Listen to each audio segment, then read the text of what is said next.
Hi all, trade marks അക്കാദമിയുടെ ക്രിപ്റ്റോയുടെ ഒരു market analysis കേൾക്കും സ്വാഗതം. നമുക്ക് എന്തായാലും നോക്കാം മാർക്കറ്റിൻ്റെ അവസ്ഥ എന്താണെന്ന് നോക്കാം. നമ്മൾ ഇന്നലെ കുറേ കാര്യങ്ങൾ പറഞ്ഞിരുന്നു. അതൊക്കെ മാർക്കറ്റിൽ വർക്കിംഗ് ആയോ, അല്ലെങ്കിൽ ആ ഒരു പോയിന്റിൽ നിന്ന് മാർക്കറ്റ് താഴത്തേക്ക് മൂവ് ചെയ്തോ, അല്ലെങ്കിൽ ആ ഒരു ലിക്വിഡിറ്റി ടേക്ക് ചെയ്തതിന് ശേഷം മാർക്കറ്റ് മൂവ് ചെയ്തോ ഇല്ലയോ എന്നുള്ളതൊക്കെ നമുക്ക് എന്തായാലും നോക്കാം. നമുക്ക് ചാർട്ടിലേക്ക് എന്തായാലും പോകാം. നമ്മൾ ഇന്നലെ പറഞ്ഞത് മാർക്കറ്റ് ഈ ഒരു ലിക്വിഡിറ്റി ടേക്ക് ചെയ്തതിന് ശേഷം മാർക്കറ്റ് താഴത്തേക്ക് മൂവ് ചെയ്യും എന്നാണ് നമ്മൾ ഇന്നലെ പറഞ്ഞിരുന്നത്. നോക്കിയാൽ കാണാൻ സാധിക്കും. മാർക്കറ്റ് എക്സാക്റ്റ് നമ്മൾ ഇന്നലത്തെ ലൈവിൽ ഈ ഒരു ട്രേഡ്സ് ഓൾറെഡി പറഞ്ഞതാണ്. മാർക്കറ്റ് എക്സാക്റ്റ് ആ ലിക്വിഡിറ്റി സോണിൽ വന്നതിന് ശേഷം മാർക്കറ്റ് അവിടെ നിന്ന് റിജക്ട് ചെയ്തത്. ഇത് നമുക്ക് രണ്ട് സോണാണ്. ഒന്ന് ഇതൊരു ഡേയുടെ സപ്ലൈ സോണാണ്. സപ്ലൈ സോണിൽ എന്തായാലും മാർക്കറ്റ് റിയാക്ട് ചെയ്യും. അതുപോലെ തന്നെ ആ ഒരു ലിക്വിഡിറ്റി സോൺ വരെ വന്നതിന് ശേഷം മാർക്കറ്റ് അഗ്രസീവായിട്ട് താഴത്തേക്ക് മാർക്കറ്റ് കറക്റ്റീവായിട്ട് താഴത്തേക്ക് വന്നതിന് ശേഷം ഒരൊറ്റ മൂവ്മെൻറ്റ് മാർക്കറ്റ് അഗ്രസീവായിട്ട് മൂവ്മെൻറ്റ് നടത്തുകയാണ് ചെയ്തത്. നമ്മൾ ഈ ഒരു ട്രേഡ്സ് ഓൾറെഡി എന്തായാലും ക്യാച്ച് ചെയ്തിട്ടുണ്ടായിരുന്നു. നമ്മുടെ ലൈവിൽ ഓൾറെഡി ഈ ട്രേഡ്സിനെ പറ്റി പറഞ്ഞിരുന്നു. മാർക്കറ്റ് ഈ ഒരു ലിക്വിഡിറ്റി അല്ലെങ്കിൽ ഈ ഒരു സോൺ വരെ മാർക്കറ്റ് എത്തിയപ്പോൾ തന്നെ നമ്മൾ ഇവിടെ മറ്റൊരു ട്രേഡ്സ് ഓൾറെഡി പ്ലാൻ ചെയ്തിരുന്നു. ഈ ഒരു ട്രെൻഡ് ലൈനെ ബേസ് ചെയ്തിട്ട് ഈ ഒരു സോണിലേക്ക് മാർക്കറ്റ് എത്തിയാൽ ഇവിടുന്ന് വീണ്ടും കുറച്ച് ക്വാണ്ടിറ്റി ആഡ് ചെയ്യാനായിട്ട് നമ്മൾ ഇവിടെ ഒരു ട്രേഡ്സ് ഓൾറെഡി പ്ലാൻ ചെയ്തിരുന്നു. പക്ഷേ മാർക്കറ്റ് ആ ഒരു സോണിൽ എത്തിയില്ല. അതിന് ശേഷം ആ ഒരു റേഞ്ചിൽ മാർക്കറ്റ് നിന്നതിന് ശേഷം അവിടെ നിന്ന് അഗ്രസീവായിട്ട് താഴത്തേക്ക് പോവുകയാണ് ചെയ്തത്.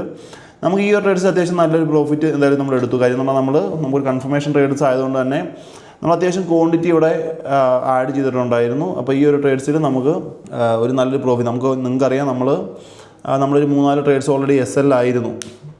അതുകൊണ്ട് തന്നെ നമ്മളിവിടെ കുറച്ച് ക്വാണ്ടിറ്റി നമുക്ക് കൺഫർമേഷൻ ഉണ്ടായിരുന്ന പോലെ തന്നെ കുറച്ച് ക്വാണ്ടിറ്റി കൂട്ടിയാണ് നമ്മൾ ട്രേഡ്സ് എടുത്തിരുന്നത്.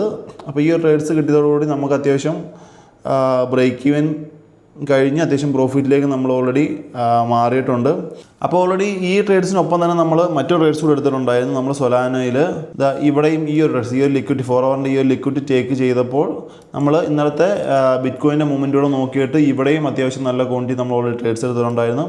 എക്സാക്റ്റ് ഈ ഒരു ട്രേഡ്സ് നമുക്ക് അത്യാവശ്യം നല്ല പ്രോഫിറ്റ് തന്നിട്ടുണ്ട്. അപ്പോൾ നമ്മൾ ഇന്നലെ എടുത്ത 2 ട്രേഡ്സും നമുക്ക് അത്യാവശ്യം നല്ല പ്രോഫിറ്റിലേക്ക് നമ്മൾ മാറിയിരിക്കുകയാണ്. നമ്മൾ ഇതുവരെ ഉണ്ടാക്കിയ അല്ലെങ്കിൽ ഇതുവരെ നമുക്ക് വന്ന ലോസ് എല്ലാം കവർ ചെയ്തുകൊണ്ട് നമുക്ക് അത്യാവശ്യം ഈ 2 ട്രേഡ്സ് തന്നെ നമുക്ക് അത്യാവശ്യം നല്ല പ്രോഫിറ്റ് ജനറേറ്റ് ചെയ്യാൻ സാധിച്ചിട്ടുണ്ട്. അതുപോലെ തന്നെ നമ്മൾ മറ്റൊരു മാർക്കറ്റ് ഇനിയിപ്പോൾ നമ്മൾ വ്യൂ എന്ന് പറഞ്ഞാൽ ഇതൊരു മാർക്കറ്റ് ബേസാണ്. ആ ബേസിലാണ് മാർക്കറ്റ് ഇപ്പോൾ നിലവിൽ റിയാക്ട് ചെയ്തിട്ട് മാർക്കറ്റ് നിൽക്കുന്നത്. ഈ ഒരു ബേസിലാണ് മാർക്കറ്റ് നമ്മൾ ഈ ഒരു ബേസ് വരെയാണ് നമ്മൾ ഓൾറെഡി ടാർഗറ്റ് വെച്ചിരുന്നത്. ഈ ഒരു ബേസിൽ മാർക്കറ്റ് റിയാക്ട് ചെയ്ത് നിൽക്കുന്നത്. ഇപ്പോൾ നമ്മൾ ഈ ഒരു സോണിലേക്ക് മാർക്കറ്റിനെ കിട്ടിയാൽ മാർക്കറ്റ് ഇവിടെ ഇമ്പൾസീവായിട്ട് വന്ന ഈ ഒരു സോണിലേക്ക് മാർക്കറ്റ് വന്നാൽ നമ്മൾ രാവിലെ പ്ലാൻ ചെയ്ത ഈ ഒരു ട്രേഡ് നമ്മൾ താഴത്തേക്ക് പ്ലാൻ ചെയ്യുന്നതാണ്. ഈ ഒരു ലിക്വിഡിറ്റിയുടെ മേളിൽ SL കീപ്പ് ചെയ്തുകൊണ്ട് നമുക്ക് ഇങ്ങനെ ഒരു ട്രേഡ്സ് ഓൾറെഡി എന്തായാലും പ്ലാൻ ചെയ്യാൻ സാധിക്കുന്നതാണ്. അപ്പോൾ നമ്മൾ മാർക്കറ്റിൽ കണ്ടീഷൻ നോക്കിയതിന് ശേഷം മാത്രമേ നമ്മൾ ഓൾറെഡി ഇങ്ങനെ ട്രേഡ്സ് ഓൾറെഡി പ്ലാൻ ചെയ്യുന്നുള്ളൂ. അപ്പോൾ നിലവിൽ നമ്മുടെ അടുത്തൊരു ഇതാണ്. സ്റ്റിൽ നമ്മുടെ ഓൾറെഡി ബെയറിഷ് തന്നെയാണ്. മാർക്കറ്റിൻ്റെ ഓൾറെഡി ബെയറിഷ് തന്നെയാണ്.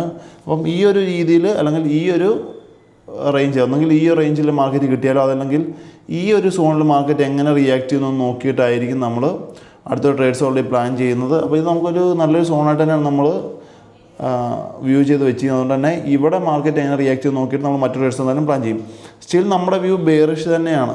ക്രിപ്റ്റോ ഓൾറെഡി ബെയറിഷ് തന്നെയാണ്. അതുകൊണ്ട് തന്നെ നമ്മൾ താഴത്തേക്കുള്ള ട്രേഡ്സുകളാണ് ഓൾറെഡി പ്ലാൻ ചെയ്യുന്നത്. ബിറ്റ്കോയിൻ്റെ ഒരു മൂവ്മെൻറ്റ് നോക്കിയിട്ട് അതുപോലെ തന്നെ നമ്മൾ ഒന്നെങ്കിൽ സൊലാനയിലോ അതുപോലെ തന്നെ അല്ലെങ്കിൽ എത്തേറിയത്തിൽ നിൽക്കാൻ ട്രേഡ്സ് എടുക്കാനുള്ള സാധ്യത കുറവാണ്. മിക്കവാറും സൊലാനയിൽ തന്നെ നമ്മൾ മറ്റു ട്രേഡ്സ് ഓൾറെഡി പ്ലാൻ ചെയ്യുന്നുണ്ട്. അപ്പോൾ എന്താ നമുക്ക് നോക്കാം മാർക്കറ്റ് ഈ ഒരു സോണിലേക്ക് മാർക്കറ്റ് എത്തിയതിന് ശേഷം ഇവിടുന്ന് ബ്രേക്ക് ചെയ്യുമോ അതല്ലെങ്കിൽ മാർക്കറ്റ് ഈ ഒരു സോൺ 64,300 റേഞ്ചിലേക്ക് എത്തിയതിന് ശേഷം അവിടുന്ന് ബ്രേക്ക് ഇല്ലയെന്നുള്ളത് നമുക്ക് എന്തായാലും നോക്കാം. അപ്പോൾ നാളെ നമുക്ക് വീണ്ടും കാണാം നമ്മുടെ ഈ പ്ലാൻസൊക്കെ വർക്കൗട്ടായോ അതല്ലെങ്കിൽ മാർക്കറ്റ് ഇവിടുന്ന് തന്നെ ഫോൾ ആയോ അല്ലെങ്കിൽ ഈ ഒരു റേഞ്ച് ബ്രേക്ക് ചെയ്ത് മാർക്കറ്റ് മുകളിലേക്ക് പോയിട്ടുണ്ടോ എന്നുള്ളതൊക്കെ എന്തായാലും നമുക്ക് നോക്കാം. ശരി, നമുക്ക് വീണ്ടും കാണാം. Bye bye all.